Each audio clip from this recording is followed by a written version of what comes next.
Un saludo con mucho cariño mis hermanos. Le pido a Dios que la gracia y el amor de Dios y la misericordia caiga sobre sus vidas a través de estas palabras que Dios les hace llegar. Vamos a continuar estudiando Primera de Juan. Vamos a leer el 7, Primera de Juan 14, del 7 al 8. Y dice así: Amados, amémonos unos a otros, porque el amor es de Dios. Todo aquel que ama es nacido de Dios y conoce a Dios. Versículo 8. El que no ama no ha conocido a Dios, porque Dios es amor.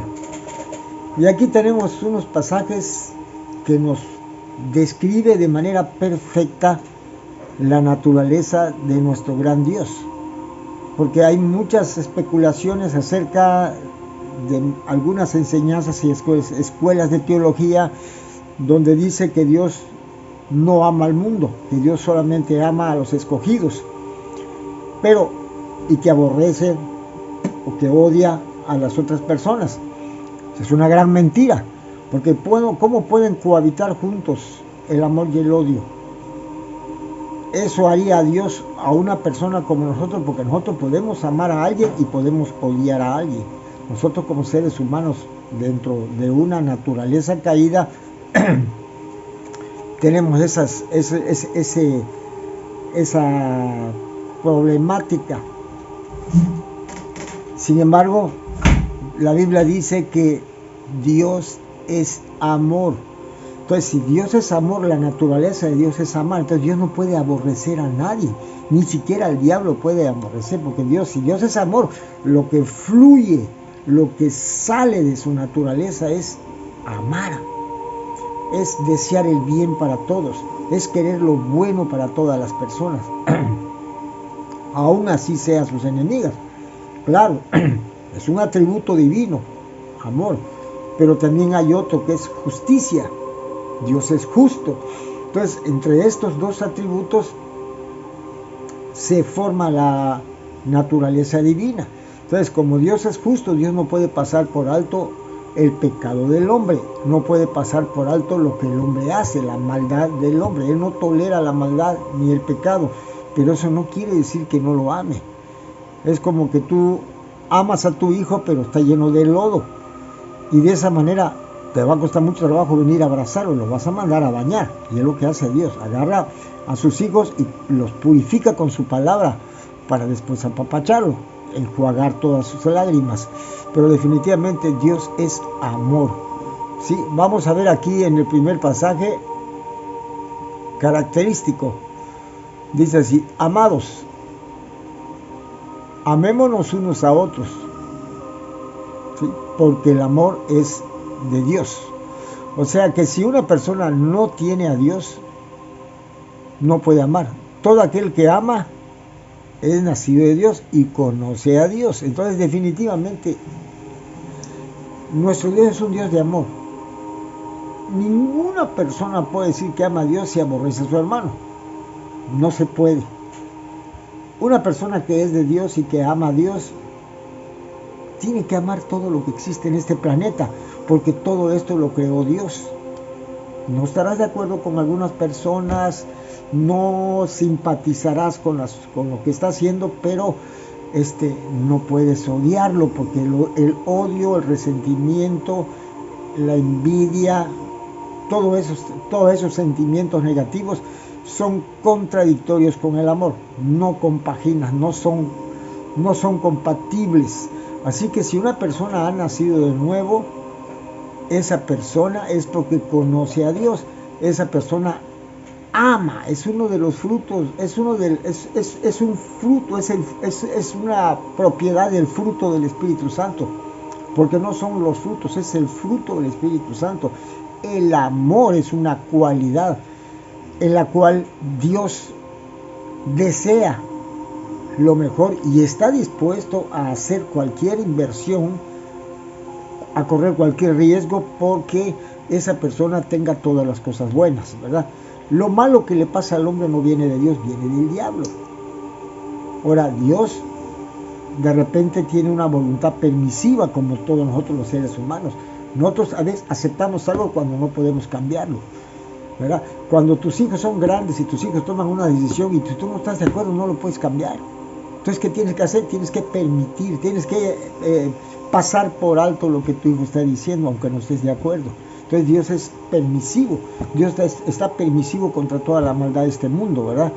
Pero va a llegar un momento en que tiene su tiempo, en el que Dios va a operar la justicia a gran escala, a nivel global, ¿verdad? Vamos a ver aquí algunos pasajes.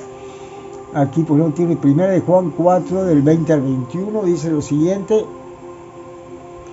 si alguno dice, yo amo a Dios y aborrece a su hermano, el tal es simple y sencillamente un mentiroso, pues el que no ama a su hermano, a quien ha visto, ¿cómo puede amar a Dios a quien no ha visto?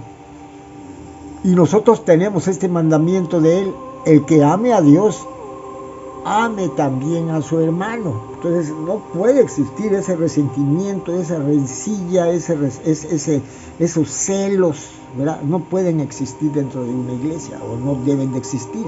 Ahora, la naturaleza que tenemos es capaz de generarlos, pero ya nacidos de nuevo, nosotros podemos reconocerlo en el momento que empieza a hacer ese brote y podemos anularlo voluntariamente con la ayuda del poder del Espíritu Santo.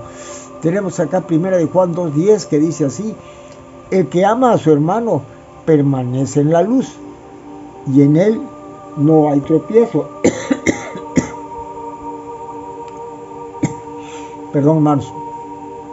Vamos a ver aquí, 1 de Juan 5:1 dice así: todo aquel que cree que Jesús es el Cristo es nacido de Dios, y todo aquel que ama al que engendró, ama también al que ha sido engendrado. Entonces, si tú amas al Padre, tienes que amar al Hijo.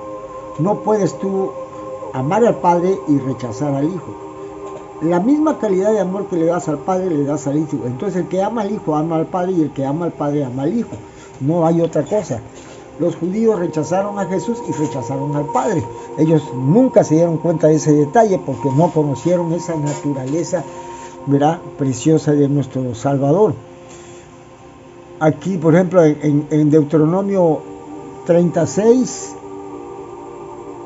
dice lo siguiente: y circuncidará Jehová tu Dios tu corazón y el corazón de tu descendencia, para que ames a Jehová tu Dios con todo tu corazón y con toda tu alma, a fin de que vivas. O sea, por eso esa doctrina que todavía anda por allá moviéndose de la circuncisión ya no funciona, porque cuando nosotros nacemos de nuevo, dice la Escritura que Él circuncida nuestro corazón. ¿Por qué? Porque los separa separa la naturaleza, ¿verdad?, y hace una nueva criatura. Lo que va quedando de la naturaleza vieja, los residuos, es lo que tenemos en la mente. Por eso es importante renovar nuestra mente para que podamos actuar en conformidad con la nueva vida que tenemos adentro. Si nuestra naturaleza no es transformada, la naturaleza de nuestros pensamientos no son transformadas, pues no vas a poder llevar una vida como debe de ser. Pero el Espíritu Santo se va a ocupar de ir transformando esa naturaleza.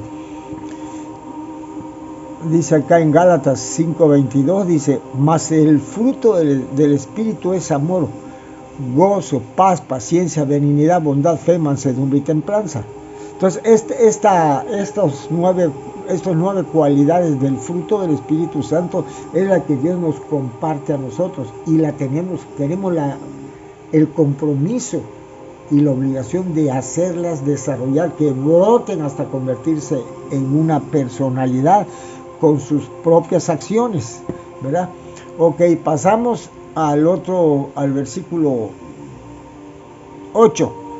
Dice: el que no ama no ha conocido a Dios, porque Dios es amor. Lo que yo les decía al principio, Dios no sabe odiar, Dios no sabe resentirse, Dios no sabe, esas cosas no existen. Dios es amor y Él ama y Él quiere el bien para todos, inclusive el bien del diablo también Él lo quisiera, pero hay cosas que Él tiene que aceptar que no pueden ser.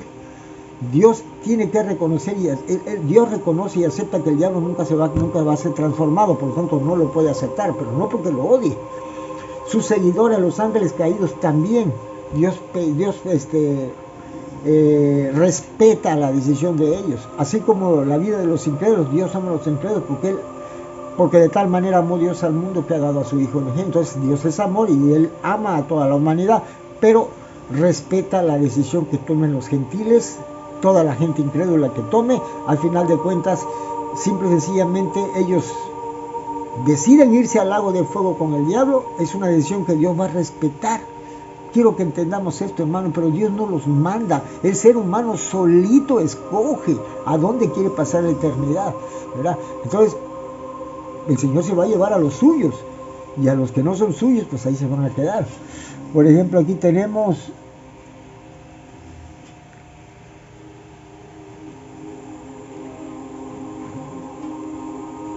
Primera de Juan 2:4 dice: el que dice yo le conozco y no guarda sus mandamientos, el tal es mentiroso, y la verdad no está en él. Uno de los mandamientos es que nos amemos. El que ame a Dios, ame también a su hermano. Entonces, un mandamiento de Dios, ese mandamiento no lo puede hacer una persona. Es imposible para una persona no regenerada.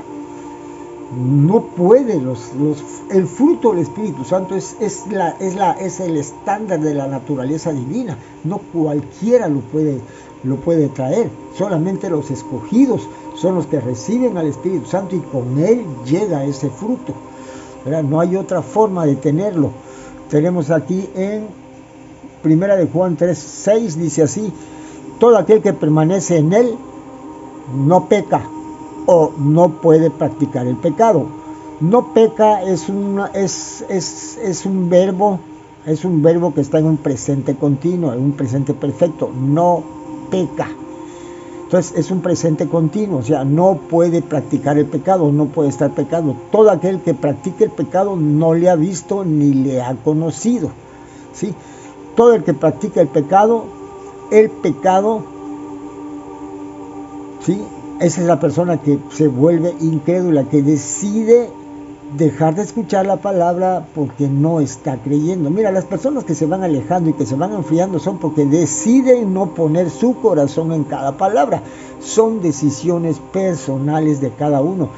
Cada creyente decide ser fiel, decide ser leal. Es su decisión personal de cada uno, y Dios, amándolo, tiene que respetar la libertad de albedrío que Dios le dio. Por eso Dios no tiene nada que ver con la maldad que hay en este mundo, y no puede Él meterse hasta el día que Él tiene preparado para establecer el orden en la tierra. Así es, mis hermanitos, pues piénsenlo y decidan qué van a hacer. Que Dios me lo bendiga, mis hermanos.